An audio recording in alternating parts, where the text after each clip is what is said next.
This video is about Tyrese Haliburton, and I wanted to talk about him because he is the closest thing that I've ever seen to Magic Johnson. I was born in 1977.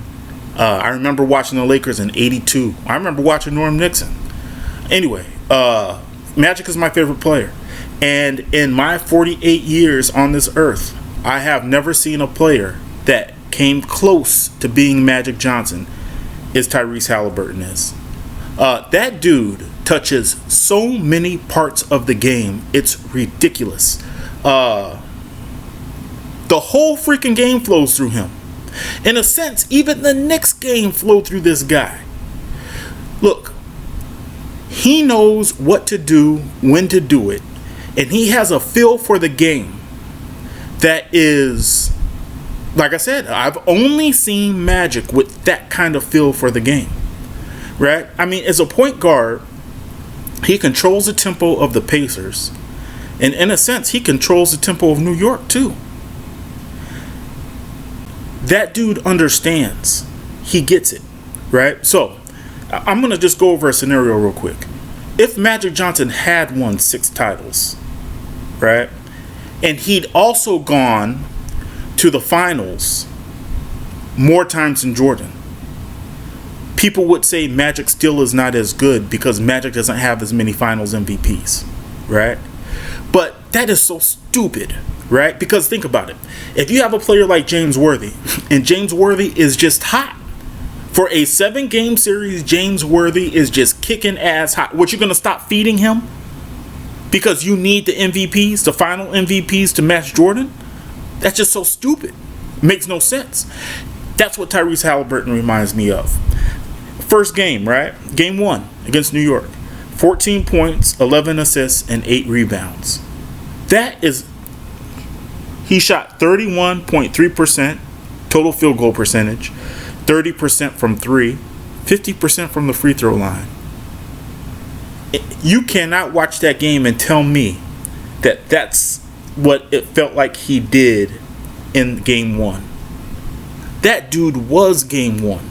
Forget the last second shot. That dude was game 1. That his team has a faith in him like I've never seen before, man. Again, outside of Magic Johnson, I've never seen a team have that kind of faith in a player. You know, it's crazy. And I brought him up because in history, as history goes on, he is a fantastic player. He might be a top 2 or 3 player in the NBA, especially if you're an Indiana fan and you watch him game in and game out. You see, because what I've realized as Magic Johnson has retired, 30 years ago now, Magic retired. And what I'm starting to notice is that when they show clips of Magic Johnson, he loses the battle of the highlight reel. As will Nikola Jokic. Nikola Jokic will lose the battle of the highlight reel. In 20, 30 years, when young heads are looking back at Nikola Jokic clips, they're not going to get it. They're not going to get it. They're going to say, hey, you can't even slide $1 under his feet when he jumps. Right? They're not going to get it. They're going to see a couple of nice passes, but it ain't going to pop. It's not going to pop. And the same thing's going to go for Tyrese Haliburton. Right? His game is not going to pop off of whatever compilation highlight reel they put together for him. It ain't going to pop like for a Jordan or like for a LeBron. It's not going to pop for him. Yet, he has a control of the game. It's like Jokic, right? I slammed Jokic because Jokic has terrible defense. And if you're a center, you have to have a defensive presence in the middle, in my opinion, to be considered among the greatest ever. Jokic is a great, great player. I take nothing away from him. I just speak on what I see. And as a center, he has to have better but you have to have better defense in the post. I mean, if you're Akeem Olajuwon and you're kicking ass, putting up Jokic numbers on offense, right, and generating Jokic baskets on offense, right? I mean, by Houston, we used to kick it into Akeem, and Akeem used to kick it out. So Akeem would have 20 hockey assists in a game, But if you're kicking ass on offense, like Jokic, right, and then on the defensive end, you're averaging 4 to 5 blocks, altering another 5 shots, right? And just intimidating the opposing team from even coming to the middle for another 10 shots. You have to have the edge over a Nikola Jokic, who is very fantastic, maybe arguably the best of all time on the offensive end, right? So Nikola Jokic, so whatever anyone thinks of him, as great as he is, people will not get it 20 years from now. They're going to look back at those clips. Nobody's going to sit down and watch game in and game out to see what this dude does for Denver, right? Just like nobody's going to watch game in and game out to see what Tyrese Haliburton does for Indiana. But that dude just plays the right way, right? So he had 14 points in the first game, 31 points and 11 assists in the second game. Dude just does what he got to do. He's going to be that dude who could average 25, 30 points, but he don't. Why? Why doesn't he average 25, 30 points? Because he'd rather kick it to this guy over here, right? Who is a better shooter. And if you get him involved, this guy over here is more involved in every aspect of the game. And Tyrese Haliburton knows that shit. Dudes like Tyrese Haliburton and Nikola Jokic, they know that shit. Right? They don't need to be told it. It's inherent in them. They know they are not beating a team by themselves. They know it. And therefore, they play the right way all the time. If Tyrese Haliburton, and this is my beef with the Lakers, right? If Tyrese Haliburton goes and is shooting to score 25 points in a quarter, he knows that's detrimental to his team. He knows that if he's scoring 25 points in a quarter, then the rest of the team is not doing what they need to do for them to win the game. The point is to win the game. That dude he's one of them dudes who gets it. He understands it. I heard someone was talking to I want to say it was Terrell Brandon. You guys might not remember Terrell Brandon. He was with Cleveland Cavaliers way back in the day. But a young player was speaking to Terrell Brandon. And Terrell Brandon had just scored like 14, 16 points in a quarter or something like that. Had a really great quarter. They go into halftime and Terrell Brandon is not happy. And the guy couldn't figure out why Terrell Brandon wasn't happy. And Terrell Brandon told him, look, man, if I continue to do this, we lose the game. You see, look at the rest of the box score. This guy ain't get it. We have to get him this many shots. If he ain't going, then what's the point of all of this? Right? We need him to win the game. So all that hot shooting, the fans love it and all that shit, but we need the team to come with us. And it's my responsibility as a point guard to get the team to come with me so we win the game. Tyrese Haliburton got that in spades, man. He got that in spades. When I was younger, right, and this is what pisses me off about Laker Nation, right, and a lot of the talking heads in Laker Nation. Right now, if the Lakers got a player who is shooting poorly, they bench that player, or they want that player benched. Or because that player's name is not high profile enough, it's just a matter of time before JJ Redick comes up with some bullshit reason to put this player on the bench. You know it's coming, right? I remember the Lakers when in particular, when Byron Scott or James Worthy were having a tough streak, right? They were just cold, man. Players going to slumps. They were just in a slump. Man, I remember one time, man, Magic Johnson fed Byron Scott about 5-10 times straight. Over and over and over again. He fed that guy, man. And, he didn't continue to do it over the course of the game, but he was just letting him know, yo, man, I know you could shoot. We know what you've been doing all year long, man. We got faith in you. Keep doing what you're doing. Don't stop. Don't ever stop. Right? Whereas the Lakers now, you take Rui, Or you take Austin Reeves, even Austin Reeves, right? There are only two players on the Lakers right now who no one would question whether they should start or not. That's LeBron and that's Luka. But if you're talking Rui Hachimura, Austin Reeves, Jackson Hayes, let those guys go on a cold, get into a slump for 7-10 games, right? Then let somebody off the bench start shooting well. And they'll tell you, nah, this guy needs to go to the bench. He needs to come to the starting lineup. Right?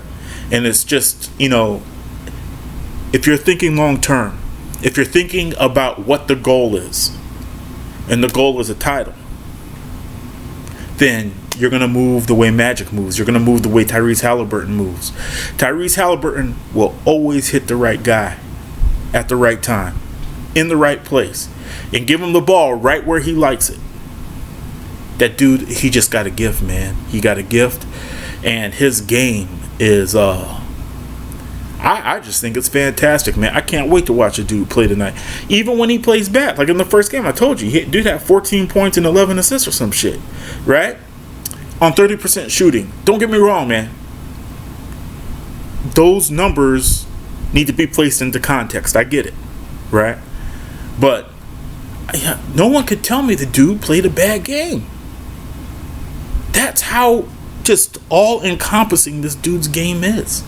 I just think he's a great player, man. Fantastic player. And, you look at him, and a part of me does kind of feel bad because I know that he will be forgotten in the annals of history. He's going to be forgotten. People are not going to be able to look at him and know just how great he was. Because his highlight reel is not going to show a bunch of stuff that pops off the screen, man. People ain't gonna get it. I watch these youngsters, do reaction videos to Jordan highlight reels, and it's like you guys don't even. It's like, yo, the shit that you guys are oohing and ahhing about was when he was getting bounced in the first round.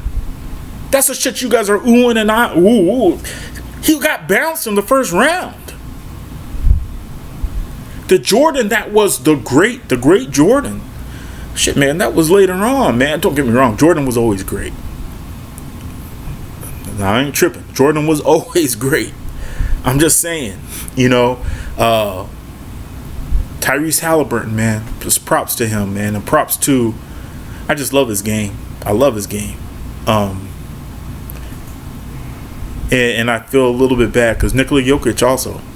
People aren't going to understand just how good that dude was. They're not going to get it. Anyway, I look forward to the game tonight.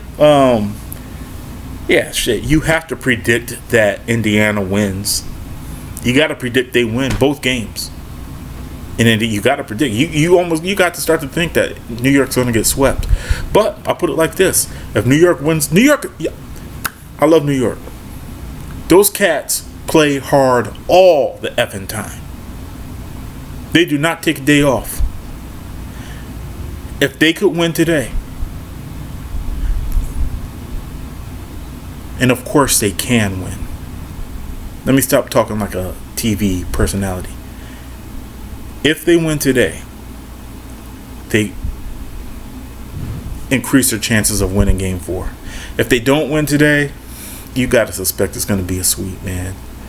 I tell you, man, it just feels like it's not Neesmith. Right? It's not O'Connell. It's not Turner. It's not those guys, man. It's that effing Tyrese Haliburton feeding those dudes in the right spot and setting everything up. It's that dude. If New York could figure out a way to stop that dude, right? That's all I'd be worried about if I was New York. Yo, man, how do we stop that? It ain't even Siakam. As great as Siakam played in game 2, is not Siakam. It's that freaking Tyrese Haliburton. How do you take him out the game? Right? Because his game, his fingers, man, they reach all over the whole freaking court. And you got to find a way to take him out the game. I could tell you what, Magic was whooping Jordan's ass when they played in 1991 in the finals. Magic was digging in Jordan's ass. And I think Jordan tried to make it a Magic versus Jordan type thing. But then the Lakers went and stole a game in Chicago. And that freaking Scottie Pippen, man. Scottie Pippen was a disruptor. Magic was a great player. He's going to get his, right? But that Scottie Pippen was enough of a disruptor that he was able to control. He took back control of that game, and effectively that series. So that's what I'm looking for. I'm looking to see if New York doesn't do something to put the clamps on Tyrese Haliburton, because in my opinion, that dude is a second coming of Magic Johnson. And I'm not just talking because he's a 6'7" point guard. I'm talking about his whole game. Magic Johnson, man. If somebody were to say he's the best player in the NBA right now, it's not an obscene position to take. It is not. Right? Because you have to question your basketball IQ when you look at Tyrese Haliburton and how that dude plays. Because he may see stuff you don't see. Right?